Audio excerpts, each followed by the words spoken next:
GP Snigdha Shri వీళ్ళిద్దరు ప్రార్థనా గీతంతో 3వ రోజు కార్యక్రమానికి శ్రీకారం చుడదాం. మీరు ఆల్రెడీ 3 నెలల నుంచి చూస్తూనే ఉన్నారు. కవిత అయితే 2 నిమిషాల్లో, కథాపఠనం అయితే 3 నిమిషాల్లో పూర్తి చేయాల్సి ఉంటుంది. స్వీయ రచన అని ఆంధ్ర సారస్వత పరిషత్తు ప్రత్యేక సంచికలో నమోదు చేసుకోవడానికి అనుమతిస్తున్నాను అని చెప్పి మీ పేరు ఊరు రాసి చరవాణి సంఖ్య వేసిస్తే తర్వాత జరిగే ప్రపంచ తెలుగు మహాసభ సంచికలో ముందుగా తెలియజేసాం. మీరు చదివిన కథ కవిత కూడా ఇక్కడ ఇచ్చేయాల్సి ఉంటుంది.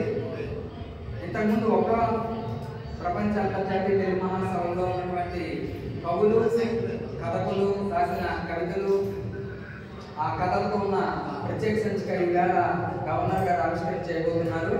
అలాగా ఈసారి మన మహాసభలో అది ప్రచురించబడుతుంది, ఆవిష్కరించబడుతుంది. ఇప్పుడు జిఏ రిత్విక్ జీపీ స్నిగ్ధ శ్రీ ప్రార్థన గీతాన్ని ఆలోచించవలసిందిగా కోరుతున్నాను.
పద్యం గడిచిపోయి